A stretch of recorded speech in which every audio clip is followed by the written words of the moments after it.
오늘은 이제 저희 그 원래 프로그램 네 번째 시간이고요. 오늘은 이제 법치의 관점에서 갈등 해결의 문제를 좀 다뤄보도록 하겠습니다. 우리가 지난 시간에는 기억 다들 하시죠? 그 젠더의 관점에서 그 갈등을 다뤘다면 오늘은 이제 법치의 관점에서 갈등에 대해서 좀 공부를 좀 같이 하는 시간을 갖게 되는 겁니다. 뭐 우리 황도수 교수님은 오랫동안 변호사 활동도 하시고 또 경신련을 비롯해서 다양한 시민사회에서 시민 활동을 또 오랫동안 또 쭉 해오셨고 지금은 건국대학교에서 그 법을 주로 헌법인가요? 네, 법을 가르치고 계십니다. 오늘 굉장히 좀 오늘 좀 바쁘신 날이었던 것 같아요. 지금 지방에서 지금 호텔 자리를 잡고 지금 연결을 해가지고 말씀을 해주시고 계신데요. 오늘 말씀 기대가 되죠? 네, 큰 박수로 황수수 교수님 말씀을 청해 듣도록 하겠습니다. 네. 안녕하세요. 황도수 교수입니다. 잘 들리세요? 네. 네, 좋습니다. 제가 지금 지방이 어떻게 하다 보니까 나와가지고요. 근데 요즘 정말 세상이 좋습니다. 제 뒤에 보이죠? 분위기 괜찮습니까? 제가 다 열어놓고서 분위기가 좀 야합니다. 야하더라도 근데 이게 열어놓고서 이렇게 해드릴게요. 하고서 어차피 뭐 지방님 어떤 모텔에 자리 잡았다는 까지 말씀하셨으니까 이게 아마 이제 좀 부담 없이 좀 발제하는 데는 저기 할 수 있습니다. 오늘은 여러분들하고 갈등 사실은 주제를 우리 박태준 대표님한테 이제 바꾸서 갈등 문제하고 법치주의하고 좀 말씀해 주시면 어떠시냐라고 이제 말씀을 듣고 나서 흥미 있었어요. 왜냐하면은 법 자체가 이제 갈등 문제 때문에 생기는 거거든요. 5천만이 같이 사는데 의견이 같을 수가 없단 말이에요. 그러니까 그래도 하나의 질서로 살아가야 되니까 많은 사람의 갈등을 해소하다기보다는 일부는 무시하고 또 일부는 합의가 되고 뭐 등등 해가지고 이제 하나의 질서로 이제 끌고 가는 형태인데 그럼 그 질서가 이제 어떤 질서인가? 라고 하는 얘기를 좀 하는 거죠. 법이 갈등 문제를 어떻게까지 다루고 있고, 그 다음에 이제 그 문제에 관해서 우리가 지금 억셉트할 수 있느냐, 우리가 이제 이런 문제를 법을 갖다 어떻게 봐야 되는가, 뭐 등등 이런 거에 관해서 말씀을 드릴 거예요. 법의 어떤 기초 개념들이 많이 나오기 때문에 대부분 다 아신다고 생각할 수도 있고 또 들어보면은 나하고 조금 생각이 다른데 이렇게 생각하실 수도 있으니까 아까 우리 김원식 교수님 말씀하셨듯이 필요하시면 메모를 해주셨다가 질문을 해주시면은 좋은 토론이 전개될 거라고 생각됩니다. 지금 문건을 제가 준비했기 때문에요. 아래 한글 문건이어서 화면 이걸 보이시죠? 올려주셨어요? 네, 올렸습니다. 제가 올리고서 제가 해볼까요? 한번 차라리 그래요. 그러시죠. 그게 훨씬 네. 좀 나을 것 같아가지고 그렇죠. 제가 한번 화면 공유를 한번 해볼게요. 지금 들어와서 아래 한글이 거니까요. 제가 여기 화면 공유가 공유가 됐습니까? 잘 보입니다. 됐습니까? 예, 그러면은 이거를 해서 이제 저부터 이제 같이 한번 보도록 하겠습니다. 옆에다가 이렇게 해서 여러분들 얼굴 모습도 좀 뵈면서요. 잠깐만요. 조금 이렇게 하면은 몇 분을 더 뵐 수 있겠죠. 이렇게 해서 옆으로 빼놓고요. 이렇게 해서 시작하겠습니다. 지금 보면은 지금 갈등 해결과 법치주의라는 제목으로 제가 말씀드릴 거고요. 시간을 한 30에서 한 40분쯤 소요될 거다 예상되고 있습니다. 서론에서는 제가 개념이 뭔가 좀 제가 살펴봤어요. 여러분들이 이미 갈등에 대해서 잘 아시니까 굵게 쓴 부분만 볼게요. 의견이나 목표가 다르다라는 거죠. 그래서 그것이 때로는 적대시되기도 하고 아무튼 충돌되는 거는 확실한 것 같고요. 또 어떤 사전에서는 어떤 뭐에 대한 차이가 있고 그다음에 그것이 충돌한다 이런 개념이고요. 그다음에 그 어떤 책을 보니까 스토너의 개념이 저의 지금 법하는 사람 입장에서 볼 때는 꽤 이렇게 뭐라 그럴까 저의 마음에 이제 저의 이론하고 좀 접근하고 있어서 스토너 이론을 한번 좀 보겠습니다. 갈등이란 희소자원이나 작업 활동을 배분할 때 요 분배 문제를 갖다가 초점 맞췄다는데 제가 관심을 갖고 있는 겁니다. 배분할 때나 서로 다른 처지, 목표, 가치, 인지관이 존재할 때 조직 내 둘 또는 그 이상의 개인 간이나 집단 간에 일어나는 불일치 이게 이제 갈등이다라고 이제 개념 정의했고요. 이것이 이제 제가 생각하는 법에서의 어떤 갈등 개념하고 이제 상당히 비슷하다. 사회에서의 갈등 개념을 이제 이렇게 보고 있다. 법도 비슷하게 보고 있다는 걸 좀 하기 때문에 제가 이 개념에 한번 좀 주목을 해봤습니다. 법은 그럼 뭐냐라고 하는 거죠. 법은 지금 국가의 이제 강제력을 수반하는 사회규범이다. 국가규범이에요. 국가규범. 국가의 질서죠. 국가의 강제규범 질서 이렇게 얘기하는데 그거에 대해서 이제 법치주의는 뭐냐? 국가가 법으로서 질서를 유지하겠다라고 하는 거예요. 도덕이나 뭐 이런 거가 아니라 종교가 아니라 이제 법으로서 질서를 유지하겠다 이런 게 이제 법치주의 개념으로 이제 일반적으로 얘기할 수 있어요. 그런데 법이 뭐냐라고 하는 거에 대해서 사람들이 이제 그 어렵게 생각하고 또 그러는데 제가 이제 법을 한 40년 동안 보니까 정의의 여신상의 그림이 굉장히 뭐랄까 법을 정확히 보고 있던 거였더라고요. 뭐냐면 정의 여신상이 눈을 가리고 양손에 이제 하나씩 들고 있는데 한쪽에는 천칭을 들고 있고요, 한 손에는 칼을 들고 있습니다. 인터넷에 그냥 정의 여신상 두드리면은 바로 이미지를 보면은 무수히 많은 정의 여신상 모양들이 나오는데 또 천편일치로 똑같습니다. 한손에는 천칭과 또 한 손이 칼인데 천칭은 뭘 뜻하냐면은 저의 해석에 의하면은 정의라는 거죠. 정의. 균형을 맞춘 정의라는 거예요. 내용적으로다가 법은 정의를 추구하고 있다는 거고요. 그 다음에 그 내용을 법은 강제하는 힘을 가진다라고 하는 거예요. 우리가 이제 도덕이나 이런 거는 스스로 강제하기 때문에 강제력이 이렇게 막강하지 않고 또 우리 가족 간의 질서에서도 사랑으로 질서를 갖추기 때문에 강제력이 없는데 국가는 냉정하게 강제를 가지고서 이제 질서를 형성하는 질서다라고 이렇게 이해할 수 있어요. 그런 면에서 볼 때 이제 우리가 이제 법의 본질 요소가 내용적으로 하는 정의이고 형식적인 관점에서는 강제력을 행사해서 실제 질서를 이제 형성해 간다 이렇게 이해하시는 것이 이제 합당하게 봅니다. 문제는 이제 우리가 정의의 문제인데요. 내용적으로 정의가 그럼 뭐냐라고 하는 질문이 생기고요. 이것이 이제 갈등의 이제 문제가 되죠. 올바르다고 하는 뜻 자체가 올바르지 않은 것을 생각할 수 있고 그렇다면 사람들이 나는 내가 올바르다고 생각하는데 너는 다른 생각이라고 이런 갈등의 문제가 여기서 정의 문제에서 이제 나오게 되는데요. 사전에서 보게 되면은 정의 개념을 개인 간의 올바른 도리 뭐 이렇게 얘기하고 또 그 밑에 보면은 진리에 맞는 올바른 도리 이렇게 일반적으로 개념 정의하는데 법에서 정의라 하면은 이런 걸 뜻하죠. 특정한 의미로다가 분배의 올바름을 정의로다가 이제 개념 정의하죠. 이건 아리스토텔레스 이후에 이제 쭉 정립된 건데 저도 전적으로 공감하는 바입니다. 그리고 이제 많은 정의 철학자 그리고 사회 철학자들이 다 아리스토텔레스의 이 분배의 올바름을 두고 법적 정의에 관해서 논의하고 있죠. 아리스토텔레스의 이야기를 한번 좀 볼까요? 정의 문제가 무조건 올바른 것을 의미하는 것이 아니라는 거예요. 우리의 이웃에 대한 관계에서 올바름을 생각해야 된다. 이것이 정의의 올바름이 정의에 관한 이제 올바름이라 정의 문제라는 거죠. 그러니까 정의는 함께하는 사람들 사이에서 나눌 수 있는 것들의 분배에서 성립한다라고 개념 정의했고요. 그다음 문단에 보면 정의로운 건 뭐냐? 중간이자 동등한 것이고 각자에게 동등한 몫을 이제 분배하는 것을 말한다라고 하는 기본적인 개념을 정의하고 있습니다. 이렇게 볼 때 그다음 문단이죠. 분배는 결국은 네 거 내 것의 문제예요. 내 거라는 거죠. 내 거, 네 거. 지금 실제로 법적으로 보게 되면은요, 네 거, 내 거가 다 구분이 된다고요. 제가 잠깐 좀 모텔에 와 있는데 제 몸하고 컴퓨터 위에는 다 이 집 거 뭐예요? 모텔 주인 거란 말이에요. 모든 것이 이렇게 구분이 돼 있다라는 거죠. 그렇게 보면은 분배의 올바름에 대해서는 올바르다 그러다라는 논의가 생기고 이해관계가 부딪히고 그것에 대한 가치관의 차이가 사람마다 다 다르다라는 거죠. 그것이 충돌한다.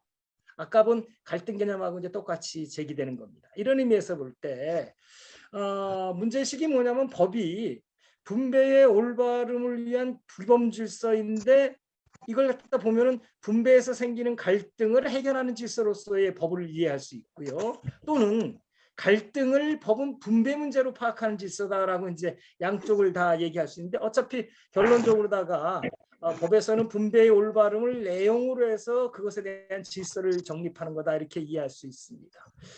그다음에 이제 그러면 이 문제의식이 어떻게 되느냐면 법은 그러면은 사회에서 생기는 갈등을 어떻게 해소하고 있는가 이런 문제죠. 정의를 구현한다고 그러니까요.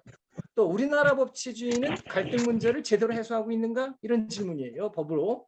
그다음에 이제 법치주의는 갈등 해결의 최적의 제도인가 아니면 다른 제도를 도입해야 되는가 뭐 이런 정도의 어떤 문제의식을 가지고 오늘 좀 전개해 볼까 생각합니다. 논의의 전개 순서는 이렇게 제가 구상을 했는데요. 첫째는 법의 역할이 뭐냐, 법이 왜 존재하느냐라고 하는 거죠. 이 부분에 관해서 저의 이제 생각은 결론은 뭐냐면 사회적으로 사람들 사이에 이해관계, 네 것 내 것을 둔 갈등이 있다. 그것을 이제 법으로 처리하는 거니까 이 법과 사회 갈등의 어떤 관계에 관해서 한번 좀 살펴보고요. 이런 문제를 두 번째로다는 법은 그러면 어떻게 이걸 해결하고 있는가? 법의 구조가 어떻게 돼 있는가라고 하는 구조론적 기초적인 구조론이 어떤 방식의 어떤 아이디어를 가지고 있는가를 살펴볼 거고요. 세 번째로다는 그런 구조, 그런 아이디어를 가지고서 법이 과연 그 갈등 해소, 우리 사회의 정의를 실현하는데 타당한가, 한계는 없는가, 다른 대안은 없느냐, 뭐 이런 질문들을 해가면서 여러분들이 이제 오늘 저의 이제 발제를 두고 이제 토론하는데 도움을 드리고자 이제 한번 좀 생각해보고자 합니다. 먼저 이제 법의 역할을 볼까요? 법은 이제 사회에서 있는 거죠. 사람들 사회라는 게 이제 간단히 말해서 사람의 모임인데 여러 사람이 모인다라는 거죠. 질문은 간단해요. 사람들이 왜 같이 혼자 살지 왜 함께 모여 살까? 저는 간단하게 이렇게 생각했어요. 혼자 사는 것보다 좋으니까. 혼자 사는 것보다 훨씬 더 나은 생활을 할 수 있으니까. 함께 살 때 더 풍요로운 삶을 살 수 있으니까. 근데 간단히 생각하면 간단해요. 만일에 저 혼자 산속에 살고 있다면 인터넷 못합니다. 인터넷 만들어준 사람이 있어야 되잖아요. 평생 비행기도 못 타볼 겁니다. 저는 비행기 만드는 기술이 없습니다. 그렇죠? 뭐 핸드폰이나 뭐 지금처럼 이렇게 이런 어떤 편리한 활동을 못 할 거라고요. 급하면 이렇게 모텔에 들어와서 이렇게 인터넷도 못 할 거고 이런 것들이 누군가가 나를 도와주고 사회에서 분업을 했기 때문에 가능하다는 거고요. 이렇게 함께 살 때 풍요로운데 그 풍요의 원리는 뭐냐? 제가 볼 땐 분업이죠. 분업은 곧 협업입니다. 5천만이 함께 협업한다는 것, 그게 이제 분업한다는 거고요. 근데 문제는 뭐냐면 분업하는 것까지는 다 동의하는데 분업을 하게 되면 이제 각자가 생산한 거를 분배하도록 되는 분배 문제가 생긴다. 문제는 분업과 분배가 일치하지 않는다는 거예요. 개념적으로 객관적인 분배 측정 기준이 없어요. 그리고 분배에 관해서 가치관이 달라요. 이해관계도 다르고 그러니까 이제 여기서 생기는 문제가 어떤 분배가 공정하냐 올바르냐 공평하냐 이런 문제가 생기고요. 올바른 분배 기준이 뭐냐라고 하는 이제 다툼이 생기고 그거에 대한 생각이 이제 나오게 되는데 이 올바른 분배의 올바름에 관한 생각이 정의라고 보는 거죠. 우리가 아까 본 아리스토텔레스라든지 또 우리 자유시장주의라든지 자유지상주의라든지 공리주의라든지 또 공산주의 또 존 롤스 등 모든 정의 철학, 사회 철학의 모든 과제가 뭐냐면은 네 거는 얼마나 갖고 내 건 얼마나 가지느냐 이 문제예요. 우리 사회의 대부분 가장 큰 갈등은 뭐냐면은 기득권자는 왜 니들은 그렇게 많이 가졌느냐. 우리 현행 제도가 잘못됐기 때문에 니들이 많이 가지고 있는 거 아니냐라고 하는 이런 논의란 말이에요. 이런 것이 이제 정의의 문제이고요. 이처럼 이제 정의를 두고 어떻게 나누는 것이 올바른 거에 대해서 사람들이 다툴 수밖에 없어요. 왜냐하면 더 먹고 싶고 더 잘 살고 싶기 때문에 그렇죠. 개인적으로. 그러니까 5번 보겠습니다. 결국은 분배 문제를 두고서 만인에 의한 만인의 투쟁 속에서에 빠지게 되고 그 투쟁을 어떻게 올바르게 해결할 것인가의 문제가 생깁니다.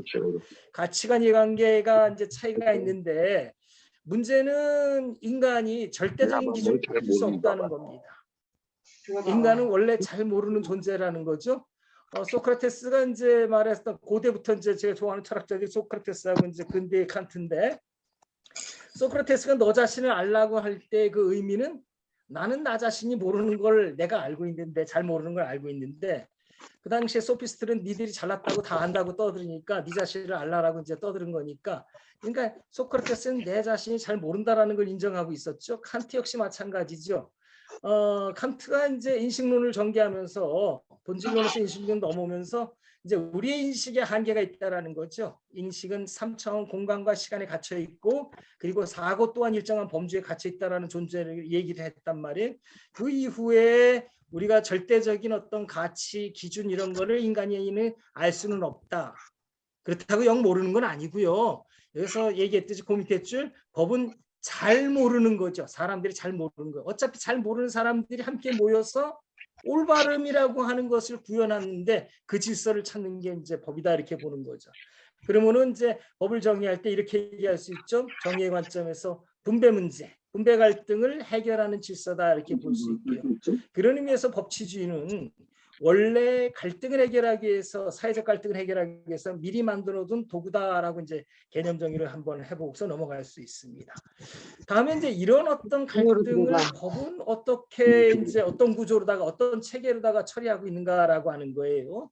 이 문제에 관해서 법은 참 신기하게 분배 문제를 분배 문제 그대로 처리하고 있어요. 법은 이제 나의 것, 네 것의 분배 문제로 접근하고 있어요. 법은 세상의 모든 것을 내 것, 네 것, 그리고 네 것도 내 것도 아니면 다 국가의 것이다 이렇게 정리하는 개념으로다가 이제 세상의 모든 것을 정리하고 있어요. 그러면 이제 세상의 모든 것을 법은 그러면 어떻게 기본적으로 생각하냐면은 사람 아니면 물건이다 이렇게 보는 거예요. 그렇잖아요. 이제 사람은 이제 뭐랄까 인간으로서 존엄과 가치를 가지는 특별한 존재이고요. 나머지는 다 이제 똑같이 물건 취급하는 거예요.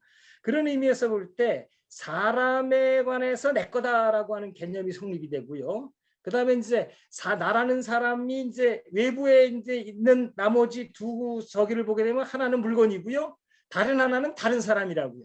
그러니까 이제 법적으로 볼 때 내 것을 개념 정의할 때 법은 어떻게 하냐면 나 자신에 관한 내 것에 관한 권리 그리고 나와 다른 사람의 관계에서의 내 것 권리 그다음에 나와 물건의 관계에서의 내 것의 권리 이런 걸 통해서 이제 내 것과 네 것의 모든 것을 개념 정의하고 있음을 볼 수 있어요. 제가 거기서 이제 사람에 관해서는 이제 특별히 법은 이제 육체와 정신을 나누고 있어요. 육체에 대한 보호하고 정신에 대한 보호를 갖다가 특별히 차이를 두고 하고 있기 때문에 육체와 정신을 나누는데 육체에 관해서는 생명에 관한 걸 생명권, 또 신체에 관한 걸 신체의 자유권, 정신에 관해서는 알 권리, 양심의 자유권, 표현의 자유권, 뭐 언론 출판의 자유권, 뭐 이런 식으로 해가지고 하나하나 분야별로 나눠서 이제 권리를 보장하면서 이건 네 거야. 아무도 침범하지 못해 이런 식으로 이제 개념 정의를 하게 되죠. 특별히 이제 사람의 관계는 특별히 뭐 너는 너고 나는 난데 각자 이제 육체와 정신을 따로 가졌으니까요. 단 부부 관계하고 부모 자식의 관계는 특별한 관계를 인정해서 우리가 이제 사생활의 보호나 뭐 이런 식의 얘기를 하면서 부부 관계에서는 우리가 부부 관계니까 건드리지 마. 간통하지 마 이런 어떤 특별한 보호를 해주죠. 부모 자식 관계 뭐 이런 등등 해가지고 내 거라는 어떤 특별한 관계를 인정하는 거고요. 특히 이제 문제가 되는 게 이제 물건에 대한 관계예요. 물건에 대한 관계죠. 왜냐하면 나에 대한 권리는 각자 가지는데 단 물건은 세상의 물건 중에 어떤 건 내 거고 근데 물건을 얼마나 많이 갖는 거에 대해서 사람마다 차이가 있기 때문에 그래서 기득권자니 뭐 가난한 자, 뭐 부자 뭐 이렇게 나누는 거예요. 물건을 얼마나 많이 내 거로 가지고 있느냐에 따라서. 그래서 이제 일반적으로 보는 게 재산권이라고 일반적으로 표현되지만 네 거 내 거로 다른 소유권이냐 뭐 지상권 뭐 등등 이런 것들이 있다는 걸 아시고요. 물건 중에서 사람들이 내 거로 갖지 못하는 게 있어요. 공기나 바다나 하천 같은 거는 국가가 다 관리한다. 이거는 네 거 내 거 아니다라고 하는 거죠. 국가가 관리하니까 국가의 말을 따르라 이런 식으로 이제 관리하면서 세상의 모든 것을 네 것 내 것 또는 국가의 것으로 정리해서 법은 정리해요. 그러면은 이 네 거 내 거를 법은 어떻게 정리하냐면 간단하게 네 거 내 거를 내 거니까 건드리지 마라고 하는 보장 이게 하나고요. 잠깐만요. 문 좀 닫고 올게요.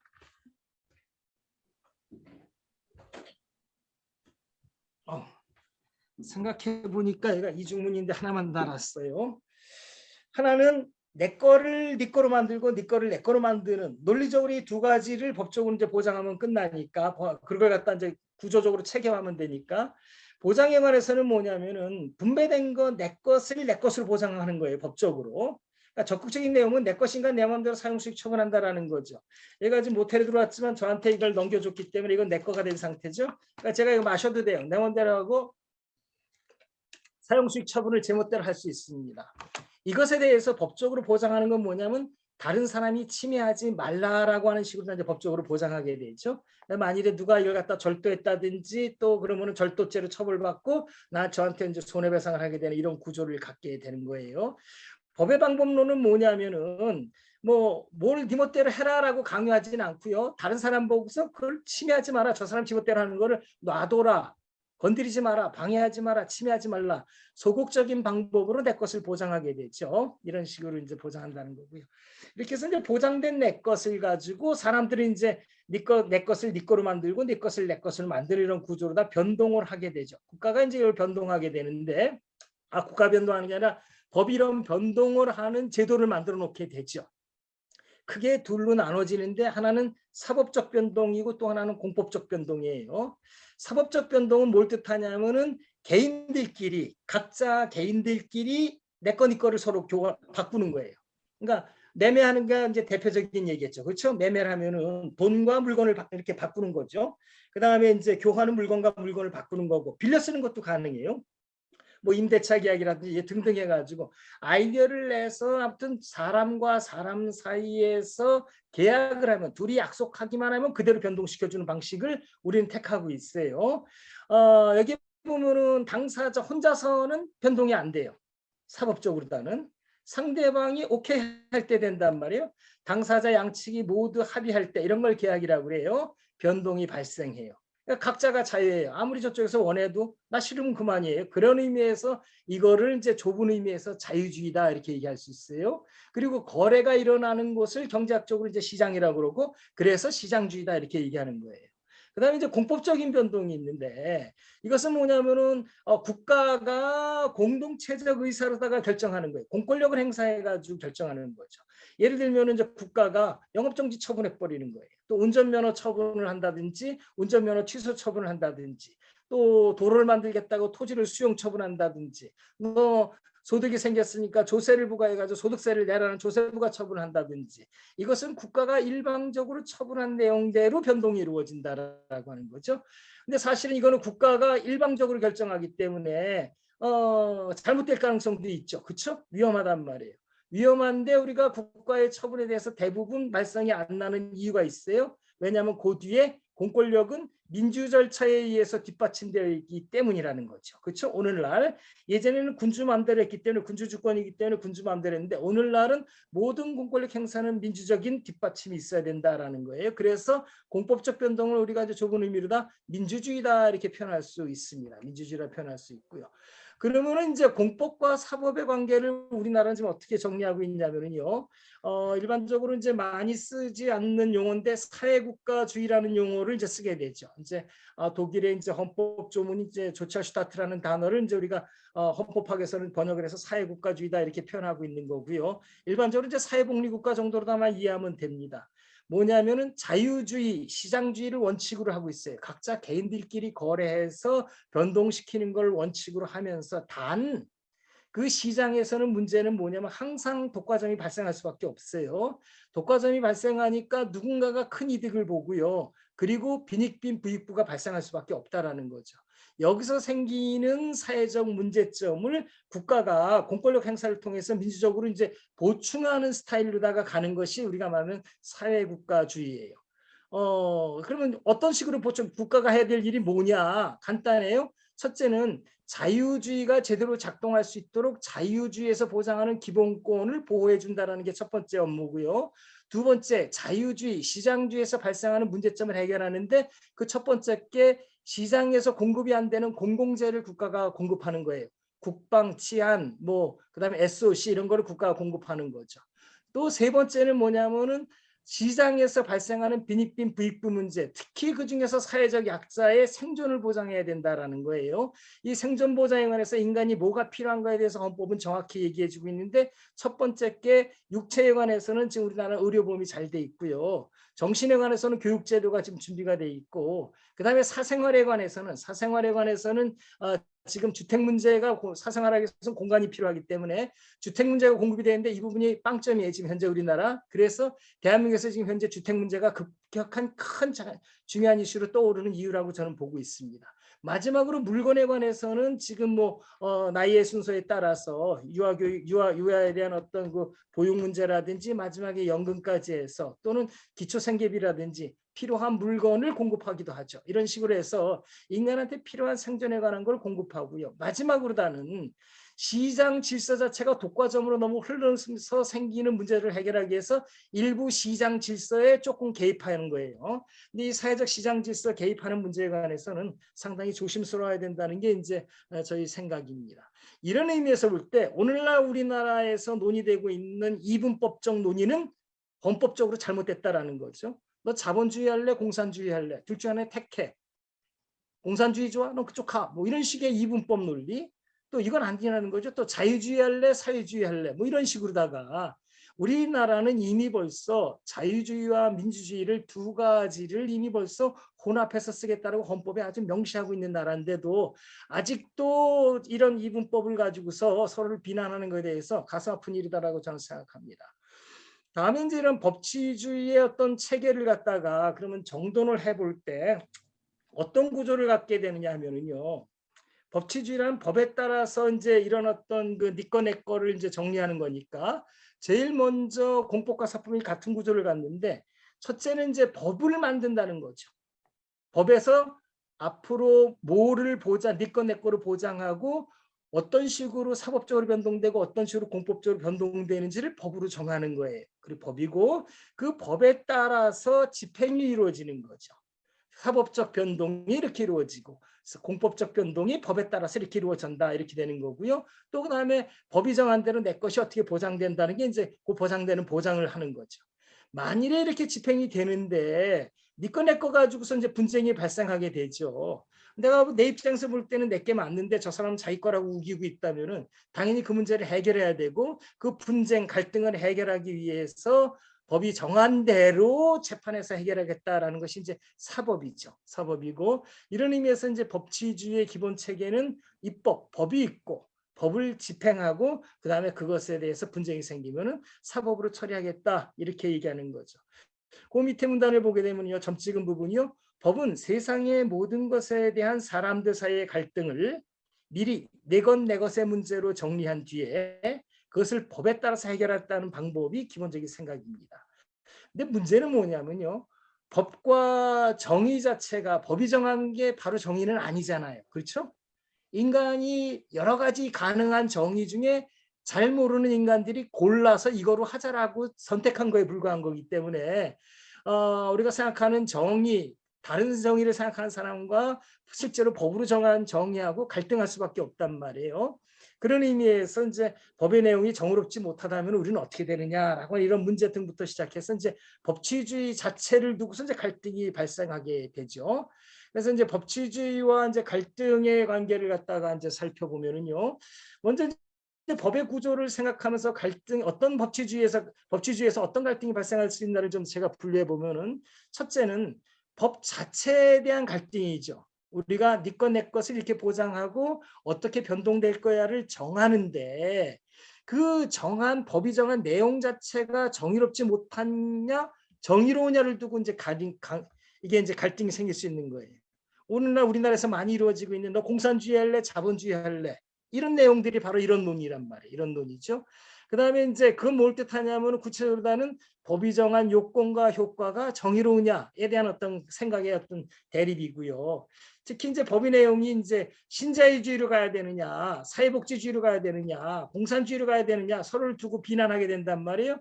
법이 정한 게 기득권한테 너무 유리하다, 뭐 등등 이런 하면서 이런 입법 전쟁을 두고 이제 법 자체에 대한 갈등이 생기게 되고요.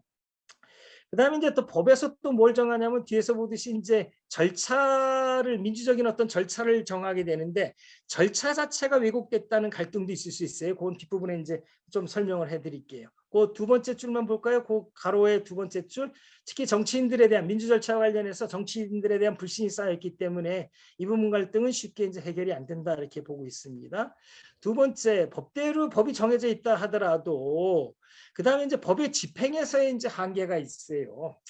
왜 이런 문제가 생기냐면은 법이 네 것 내 것을 보장하고 이건 네 거야라고 보장하고 변동을 할 때 법이 그 어떻게 변동해라고 이제 내용까지 다 확정해 놓으면 다행인데 그렇진 않아요. 이게 세상이 하도 시간과 상황에 따라서 변화하기 때문에 법은 어떻게 하냐면 그 변동을 다 사람의 의사결정에 맡겨놨다고요. 계약하는 거는 내가 계약하고 싶으면 하라 이런 식의 어떤 아이디어죠. 사법적 변동에서는. 공법적 변동에서는 상황이 변할지 모르니까 그건 대통령 네가 알아서 해 뭐 이런 식의, 또 그건 검찰총장이 알아서 결정해 또 이런 식이죠. 또 경찰 그러니까 하다못해 우리가 신호를 위반하더라도 경찰관이 딱지를 안 뗄 수도 있단 말이에요. 이렇게 공법적 변동도 이제 어떤 개별적인 의사결정에 다 맡기고 있는 상황이죠. 그렇다면은 문제가 생기는 게 특히 이제 의사결정에서 혼자 결정하면 돼요. 계약에서는 내가 계약 싫으면 그만이니까. 근데 이게 여러 사람이 한꺼번에 하나의 의사를 결정해야 되는 경우가 있어요. 이런 게 이제 특별히 이제 갈등에서 가장 큰 문제가 되는데, 일단 사법에서 볼 때는 이제 법인이죠. 법인 단체가 어떻게 의사결정할 때 이런 문제죠. 지금도 이제 문제가 된 게 지금 국민의힘에 이제 그 비대위냐 그 직무대행이냐를 두고서 지금 법원까지 갔잖아요. 이런 것들이 큰 갈등이죠. 공법에서는 대부분이 이런 갈등이 생길 수밖에 없어요. 왜냐? 국가라고 하는 의사는 꼭 하나예요. 하나인데 여기에 이제 이해관계는 다양하고 그다음에 국가의 어떤 구성원들은 5천만이란 말이에요. 근데 대표들을 뽑았는데 대표들이 5천만 생각을 다 맞출 수가 없단 말이에요. 그런 의미에서 볼 때 특히 국가 부분에 관해서 문제가 생기는데 거기 써놨죠. 그 굵게 밑줄 친 부분입니다. 국가의 행위는 공권력 행사이기 때문에 단독 행위예요. 일방적으로 결정해요. 공무원이. 그리고 그 내용에 재량이 있어요. 많은 경우에 재량이 있고요. 그러니까 재량 행위에 따라서 재량 여부에 따라서 다툼이 생길 수밖에 없죠. 그다음에 그것이 일단 결정되면은 자기 혼자만 법적 효력이 생기는 게 아니라 국민 전체한테 효력이 생긴단 말이에요. 아무튼 제3자적 효력이 생기기 때문에 이런 면에서 볼 때 국가의 공동체적 의사결정에는 공공 갈등의 문제가 발생할 수밖에 없다라고 하는 거고요. 마지막으로 이제 사법에서의 갈등이 있어요. 뭐냐면은 얘네들이 재판을 제대로 하면 좋은데 재판을 제대로 안 한다라고 하는 게 이제 국민들의 일반적인 생각이죠. 많은 부분이 이제 동의되는 부분이에요. 여론조사를 해보면 유전무죄, 무전유죄의 갈등이에요. 사법부에 대한 불신이 아주 팽배해 있습니다. 경찰에 대한 신뢰도나 검찰에 대한 신뢰도나 법원에 대한 신뢰도가 다 전 국민이 볼 때 3%, 4%, 2%이 정도에 머물러 있거든요. 최악입니다. 최악이에요. 이런 면에서 볼 때 여기에서 갈등도 생긴다. 그럼 이런 갈등에 대해서 다시 말해서 이 갈등을 법적으로는 그럼 어떻게 대응하고 있느냐? 절차로 대응하고 있어요. 왜냐? 생각이 다르니까 다른 사람들이 하나의 의사결정을 하기 위해서 절차를 마련해서 절차를 거쳐서 결정함으로써 갈등을 어느 정도 완화시켜서 결정하겠다 이런 생각이에요. 인간이 철학적으로 잘 모른다는 점에서 갈등은 필연적이고요. 그에 대해서 절차다 한다라는 거고요. 그러니까 이제 그 법의 체계 면에서 볼 때 법 자체에 관해서는 국회 입법 절차가 마련돼 있죠. 그렇죠? 이걸 우리가 이제 민주 절차 중에 하나라고 보고 있고요. 집행과 관련해서는 이제 법인의 의사결정과 관련해서도 이제 단체 의사결정에서 뭐 이렇게 총회를 한다든지 이사회를 한다든지 이런 절차들이 이제 정해져 있죠. 또 공법에 보면 행정 절차가 있어요. 법을 집행할 때 법대로 집행하더라도 이제 재량을 한다든지 또 다른 사람 의견도 들으라 뭐 이런 식에서 행정 절차가 이제 민주 절차로 이제 준비가 되어 있죠. 사법에서는 재판을 공정하기 위해서 재판 절차가 아주 철저하게 준비가 되어 있단 말이에요. 이런 면에서 볼 때 이제 법에서 인간의 갈등 문제를 사회적 공동체적 의사결정에 관해서는 공동체 의사결정에 절차를 해결하겠다는 이런 아이디어를 가지고 있는데 제가 이제 현행법상의 어떤 우리 절차의 어떤 문제점이 뭐냐라는 이제 살펴보니까 법 입법과 관련된 어떤 국회 입법 절차를 살펴보니까 국회법을 보니까 국민이 참여하는 입법 절차는 뭐냐 입법 예고 하나만 덜렁 해놓고서 이제 그 다음에는 뭐냐면은 입법 예고의 조항은 제가 이제 써놨고요 파란색으로 그 뭐 읽을 필요성은 없고요 그 별표해 놓은 것만 읽으면 되겠습니다. 국회법 보니까 절차를 보니까 국민의 참여를 철저히 배제한 상태입니다. 행정절차법 뒤에서 보듯이 뭐 자세한 뭐 공청회라든지 뭐 이런 것들을 마련해 놓지 않고 입법 예고만 하고서 내가 의사결정, 국회의원이 의사결정을 독점하겠다라고 하는 이런 구조를 가지고 있단 말이에요. 제가 볼 때는 매우 국민주권사에서 건방진 조항이다 이렇게 보고 있어요. 주권 정리를 좀 무시하고 있는 거 아니냐 하는 생각이고요. 그런 면에서 볼 때 정치인들이 불신을 받고 있는 거에 대해서는 내가 볼 땐 타당하다 이렇게 볼 수 있습니다. 그다음 집행 부분에 봐서 보게 되면은 사법에 관해서는 특별히 제가 이제 시간 관계상 넘어가고요. 공법에 이제 행정절차법이 있습니다. 맨 밑에 보면은 행정절차 보게 되면은 여기에 보면은 2조 개념정의에서 보면은 청문이냐 그 2조에 보면 청문 5호죠. 청문이란 뭐 이렇게 나오죠. 행정청이 어떤 처분하기 전에 당사자 등의 의견을 직접 듣는 걸 청문이라고 해요. 직접 듣는 게 핵심입니다. 그다음에 이제 공청회란 뭐냐면은 어떤 공개적인 토론을 하는 거죠. 그래서 이제 어떤 행정기관에서 당사자 등의 어떤 당사자나 또뭐 이제 전문 지식 경험을 가진 사람 그밖에 일반인으로부터 이제 의견을 듣는 거다 이렇게 되는 거고요. 그밖에 이제 이런 걸 포함한 넓은 의미에서 의견 제출이라는 게 있어요. 당사자들이 의견을 제출할 수 있도록 하는 거다 이렇게 얘기하는 거죠. 그 중에서는 특별히 이제 청문과 공청회는 빼는 거 의견 제출다 이렇게 해놓고요. 그다음에 이제 22조에 보게 되면은 행정청이 처분할 때는 의견을 청취하라 이렇게 조문을 쓰고요. 그 밑에 보면은 41조에 보게 되면은 행정상의 입법 예고가 있죠. 그렇죠? 행정상 입법 예고가 이제 예고가 이제 들어가 있으니까 입법 예고도 하라고 그러고 또 뿐만 아니라 행정 예고까지 이제 하라고 이렇게 이제 법률 많이 이제 우리 이제 행정절차법에서는 규정을 많이 두고 있고요. 아마 이제 박태준 대표님이 아마 노력하시고 등 해가지고 이게 이제 법률은 안 돼 있지만 대통령으로 되는 게 있어요. 공공기관의 갈등 예방과 해결에 관한 규정 이런 게 있어서 11조에 보게 되면은 갈등관리심의위원회를 설치해가지고 갈등이 생기는 문제에 대해서 이제 심의회를 거치라든지 또 내지는 16조에 보게 되면은 갈등조정협의회 등을 만들어서 구체적인 사안에 관해서 여기 사안별로죠. 각 사안별로다가 이제 갈등조정협의회를 갖다 이제 만들어서 운영할 수도 있다 뭐 이런 식이죠.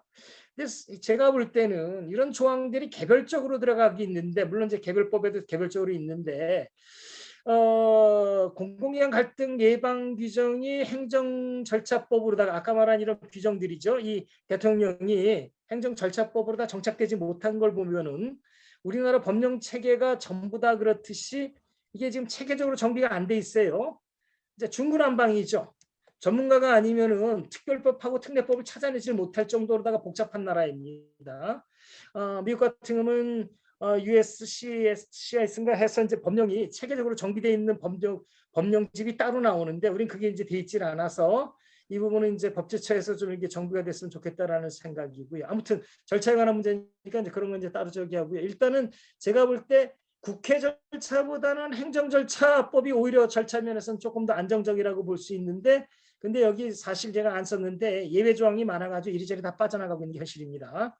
그다음 볼게요. 다음에 이제 사법에서는 이제 문제는 이제 아까 얘기했지만 재판 절차가 절차 중에서는 가장 정교한 절차입니다. 정교한 절차인데 그러한 정교한 절차에도 불구하고 국민들이 느끼는 거는 유전무죄, 무전유죄라는 거예요.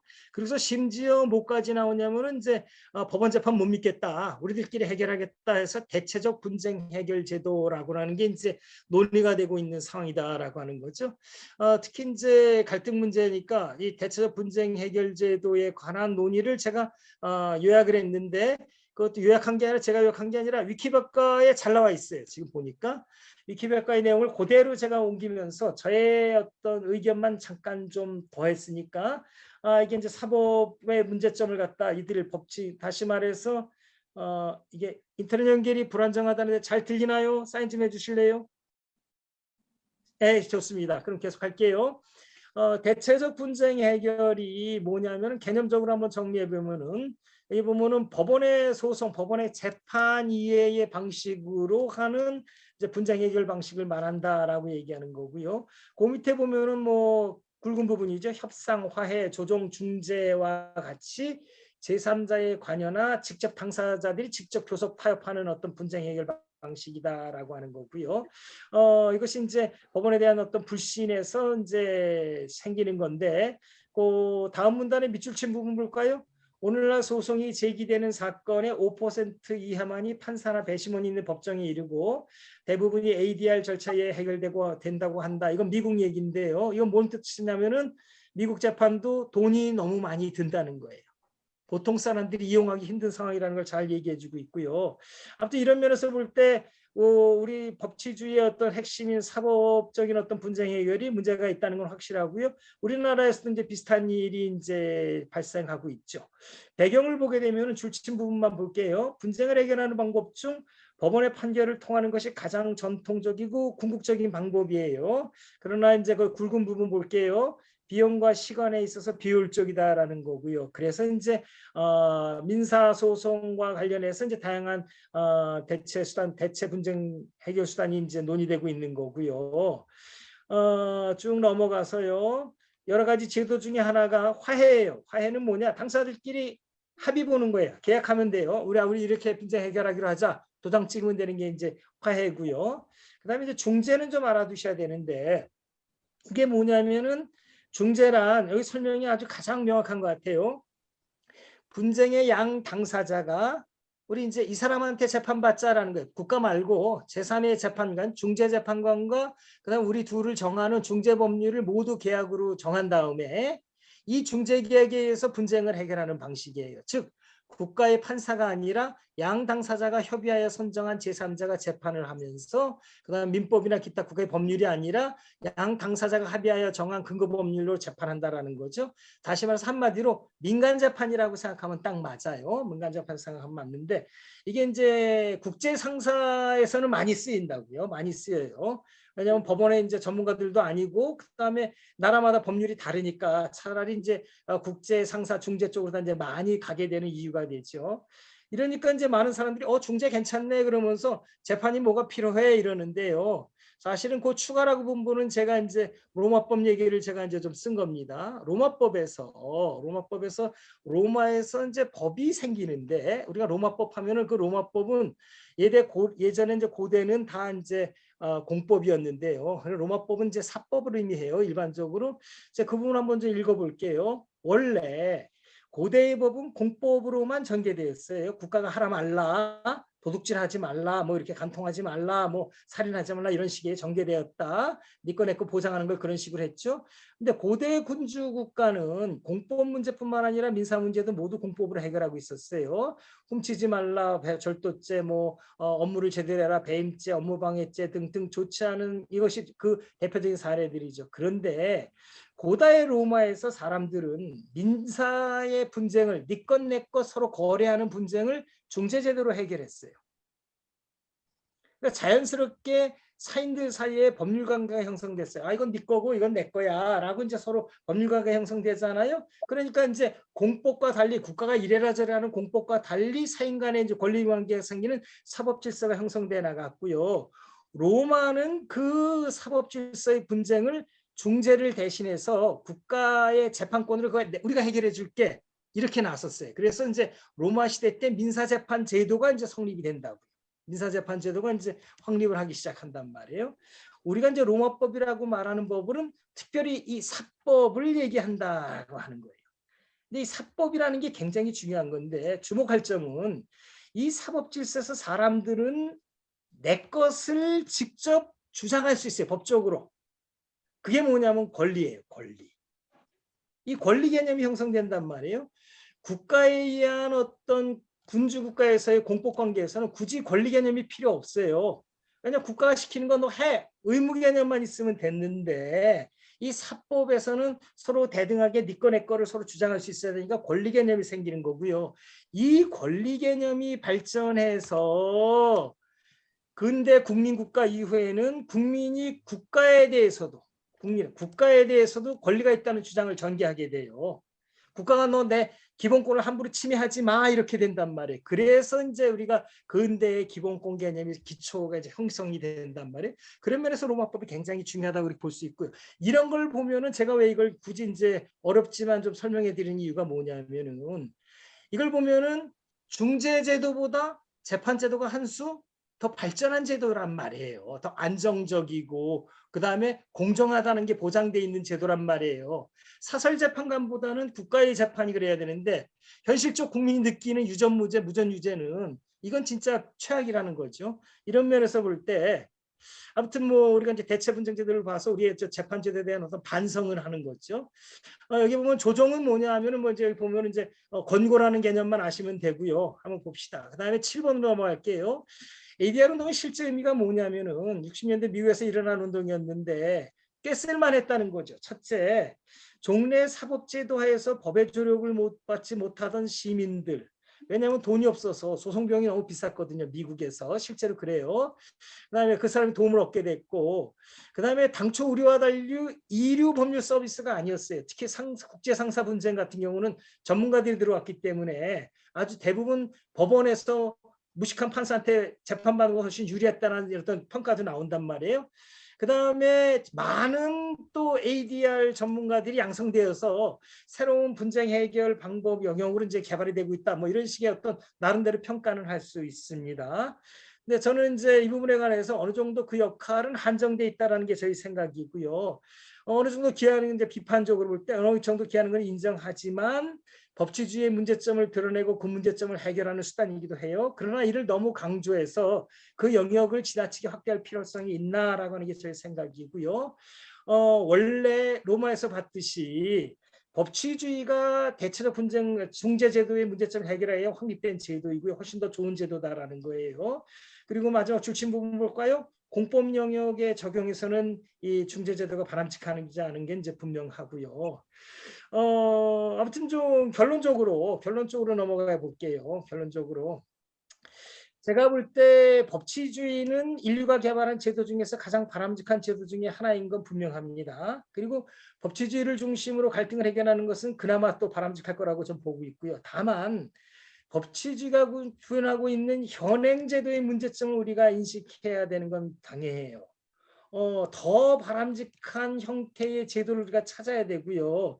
그래서 원래 법치주의가 추구했던 이념을 우리가 실현해내야 되는 과제가 있다라는 거죠.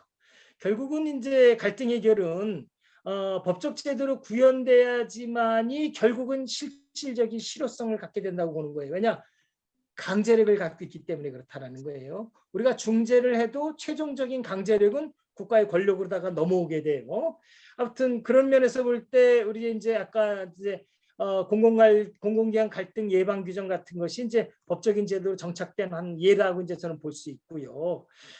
그러나 이런 것들이 도입될 때는 기존의 갈등 해결하는 기존의 제도와의 관계에서 그런 걸 고려하면서 우리가 제도가 좀 정립됐으면 좋겠다라는 생각이고요. 마지막으로 우리나라의 이제 법치주의가 이제 제대로 작동하기 위해서 시급한 과제가 있다면 뭐냐? 자, 개인적으로 입장에서 볼 때 이제 몇 가지만 이제 제시한다면은 국회 입법 절차가 너무 국회의원 중심으로 너무 그 뭐랄까 고압적이고 독점적으로 돼 있기 때문에 저는 늘 주장하는 게 직접민주제가 도입돼야 된다라는 게 제일 가장 핵심이라고 보고요.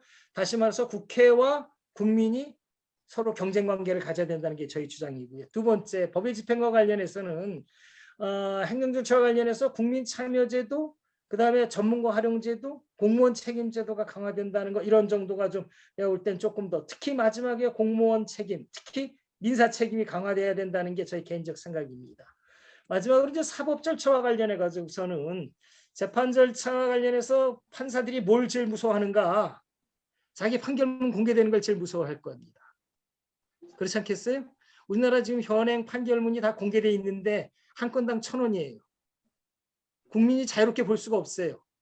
내와 관련된 사건 1년에 지금 600만 건 이상 재판이 되기 때문에 사람들 생활이 비슷하거든요. 그러니까 나와 관련된 사건은 리서치하면 다 나와 있을 텐데 그리고 누구와 비교할 수 있을 텐데 판결문이 그거 보고 싶으면 1,000원씩 건당 1,000원씩 내야 되는 상황이라서 이게 안 되는 상황이거든요. 판결문을 무료로 즉시 공개하는 제도가 도입되면 아마 판사들이 국민을 무서워할 거다 이렇게 생각됩니다. 대충 이 정도로서 제가 이제 갈등 해결과 관련해서 법치주의가 어떤 역할을 하는지 그리고 그 한계와 이런 거에 관해서 제가 말씀드렸습니다. 빠른 시간에 40분 만에 끝내야 되기 때문에 그래도 40분이 훨씬 넘어 5분 정도 늦었네요. 죄송합니다. 아무튼 뭐 제가 드리고 싶은 말씀은 간단히 이걸 다 마치도록 하겠습니다. 감사합니다.